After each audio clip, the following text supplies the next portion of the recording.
ഇത് നല്ലൊരു ഒഴിച്ചു കറിയുടെ റെസിപ്പിയാണ് ചെറുപയർ ക്യാരറ്റ് കറി. ഇതുപോലെ ചെയ്തിട്ടില്ലെങ്കിൽ ഒരു പ്രാവശ്യമെങ്കിലും ഒന്ന് ചെയ്ത് നോക്കൂ. കുട്ടികൾക്കൊക്കെ വളരെ ഇഷ്ടപ്പെടും. അവരുടെ എരിവിനനുസരിച്ച് കൂട്ടിയും കുറച്ചും ഒക്കെ ചെയ്തെടുക്കാവുന്നതാണ്. വളരെ ഹെൽത്തി ആയിട്ടുള്ളൊരു കറിയാണ്. എങ്ങനെയാണ് ചെയ്തെടുക്കുന്നതെന്ന് നോക്കാം.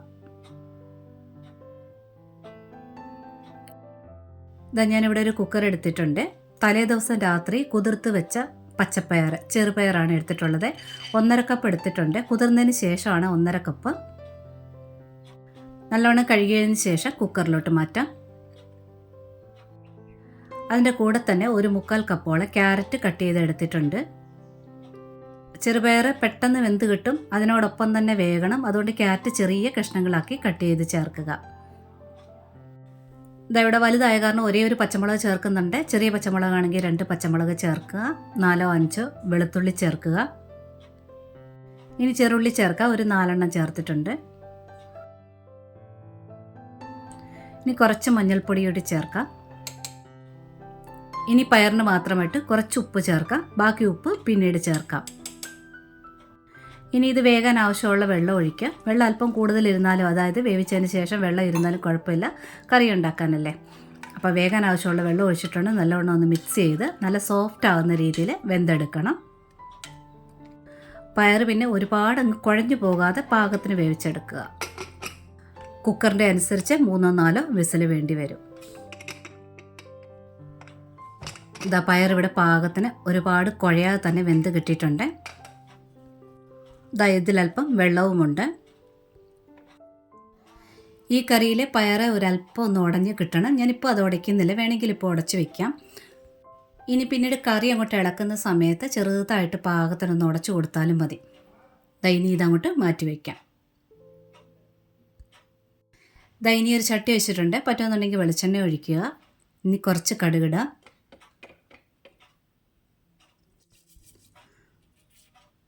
കടുകൊക്കെ പൊട്ടി വന്നിട്ടുണ്ട്. ഇനി കുറച്ച് വറ്റൽമുളക് കൂടി ചേർക്കുക. ഇനി വളരെ പൊടിയായിട്ട് അരിഞ്ഞ ഇഞ്ചിയാണ് ചേർക്കുന്നത്. ഈ ഒരളവിൽ അതുകൂടി ചേർക്കാം. ഇനി ചേർക്കുന്നത് വളരെ ചെറിയ ഒരു സവാളയാണ് ചേർക്കുന്നത്. പെട്ടെന്ന് വഴന്ന് കിട്ടാനായിട്ട് കനം കുറഞ്ഞ് അരിഞ്ഞ് ചേർക്കുക. ഇനി സവാളയൊന്ന് വഴറ്റിയെടുക്കാം. വളരെ കുറച്ചേ ഉള്ളത് കാരണം പെട്ടെന്ന് വഴന്ന് വന്നോളും. സവാളയൊക്കെ പാകത്തിനായിട്ടുണ്ട്. ഇനി ഇതിലോട്ട് ചേർക്കേണ്ടത് പച്ചമുളകാണ്. ഒരു 3 പച്ചമുളക് കീറിയെടുത്തിട്ടുണ്ട്, അതുകൂടി ചേർക്കാം. കൂടെ തന്നെ ചെറിയ സൈസ് 2 തക്കാളി എടുത്തിട്ടുണ്ട്.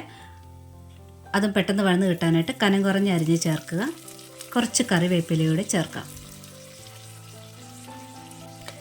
ഇനി തക്കാളി ഒന്ന് ചെറുതായിട്ടൊന്ന് വഴന്ന് വന്നാൽ മതി. കുറച്ച് ഉപ്പൂടെ ചേർക്കാം, പെട്ടെന്ന് വഴന്ന് കിട്ടിക്കോളും.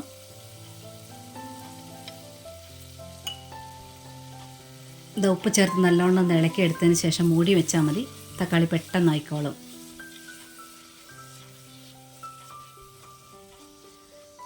ഇനി തീ നല്ലോണം ഒന്ന് കുറച്ച് വെച്ച് മൂടി വയ്ക്കാം.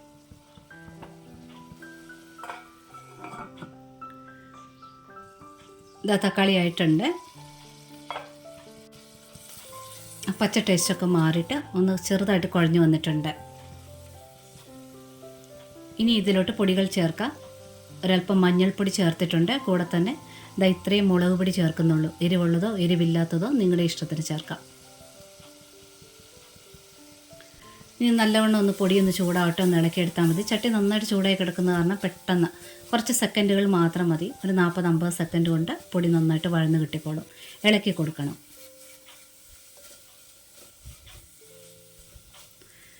ഇതുമായിട്ടുണ്ട്. ഇനി ഇതിലോട്ട് വേവിച്ച് വെച്ചിരിക്കുന്ന ചെറുപയർ ചേർക്കാം.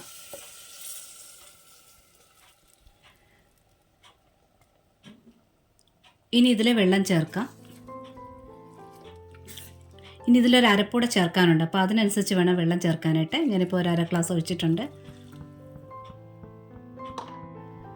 നല്ലോണം ഒന്ന് മിക്സ് ചെയ്തെടുക്കുക. ഇനി ഇതിലൊരു അരപ്പ് ചേർക്കാനുണ്ട്. അതിലെന്തൊക്കെയാണ് ചേർത്തെന്ന് നോക്കാം.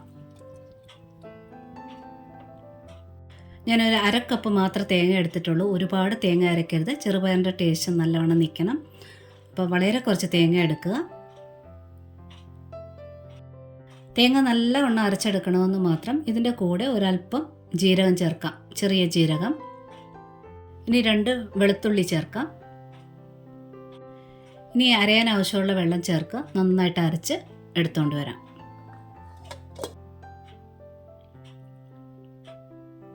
ഇനി ഇതിൽ പയറിൽ ചേർക്കാം. പയറിൽ ഒഴിച്ച വെള്ളം ചൂടായി തുടങ്ങിയിട്ടുണ്ട്. ഈ അരപ്പ് കൂടി ചേർക്കുക. ഇനി തീ ഒരു മീഡിയം ഫ്ലെയിമിലോട്ട് വെച്ചതിന് ശേഷം നല്ലവണ്ണം ഇളക്കി കൊടുക്കുക. തേങ്ങ അരച്ച ശേഷം തീ കൂട്ടി കൊടുത്തു കഴിഞ്ഞാൽ പിരിഞ്ഞു പോകും. അതുകൊണ്ട് നന്നായിട്ട് തേങ്ങ ചൂടായി കിട്ടിയാൽ മതി, വെട്ടി തിളയ്ക്കേണ്ട ആവശ്യമില്ല. നന്നായിട്ട് ഇളക്കി കൊടുക്കുക. ഈ സമയത്ത് വേണം പയർ അല്പം ഒന്ന് ഉടച്ചു കൊടുക്കാനായിട്ട്. ചെറുതായിട്ട് ഇങ്ങനെ ഇളക്കുന്ന കൂട്ടത്തിൽ അല്പം ഒന്ന് ഉടച്ചുടച്ച് കൊടുക്കുക. ഒരുപാട് വേണ്ട. അപ്പോൾ ആ ചെറുപയറിൻ്റെ ടേസ്റ്റൊക്കെ നല്ലവണ്ണം ഈ കറി നിൽക്കും. അതുപോലെ തന്നെ ഈ കറി അല്പം തണുത്ത് കഴിയുമ്പോഴത്തേന് അല്പം കൂടി ഒന്ന് കട്ടിയാവും, അതായത് പാകത്തിന് കട്ടിയായിക്കോളും. അത് കണക്കാക്കി വേണം വെള്ളം ഒഴിക്കാനായിട്ട്. നല്ലവണ്ണം കറി ചൂടാകണം, അതുവരെ ഇളക്കിക്കൊണ്ട് തന്നെ ഇരിക്കുക. നന്നായിട്ട് ചൂടായതിന് ശേഷം ഗ്യാസ് ഓഫ് ചെയ്യുക. ഗ്യാസ് ഓഫ് ചെയ്തതിന് ശേഷം ചട്ടിക്ക് നല്ല ചൂടുള്ളത് കാരണം തേങ്ങ പിരിയാതിരിക്കാൻ വേണ്ടി കുറച്ച് സെക്കൻഡ് നേരത്തേനെ ഒന്ന് ഇളക്കിക്കൊണ്ട് ഇരിക്കണം. അപ്പോൾ ആ കറിയുടെ ചൂടൊന്ന് കുറയും. കടുകൊക്കെ ആദ്യമേ താളിച്ചത് കാരണം ഇനി കടുക് താളിക്കേണ്ട ആവശ്യവും ഇല്ല. നല്ല ടേസ്റ്റി ആയിട്ട് ഹെൽത്തി ആയിട്ടുള്ളൊരു കറിയാണ്. ക്യാരറ്റ് കഴിക്കാത്ത കുട്ടികൾക്കൊക്കെ കൊടുക്കാനായിട്ട് വളരെ പൊടിയായിട്ട് ക്യാരറ്റ് അരിഞ്ഞ് ഇതിനകത്ത് ചേർത്താൽ മതി. നല്ലവണ്ണം അതിനകത്ത് വെന്ത് ചേർന്നോളും. പിന്നെ ഈ റെസിപ്പി ഇഷ്ടപ്പെട്ടിട്ടുണ്ടെങ്കിൽ ഒന്ന് ലൈക്ക് ചെയ്ത് സപ്പോർട്ട് ചെയ്യാൻ വേണ്ടി മറന്നുപോലെ. സബ്സ്ക്രൈബ് ചെയ്യാതെ കാണുന്നവരുണ്ടെങ്കിൽ ഒന്ന് സബ്സ്ക്രൈബ് കൂടെ ഒന്ന് ചെയ്ത് സപ്പോർട്ട് ചെയ്തേക്കണേ. നോട്ടിഫിക്കേഷൻ ബെൽ ബട്ടണിൽ ഓൾ ഓപ്ഷൻ ഒന്ന് എനേബിൾ ആക്കിയിടാനും മറക്കല്ലേ. ഒരുപാട് സ്നേഹത്തോടെ താങ്ക്സ് ഫോർ വാച്ചിങ്.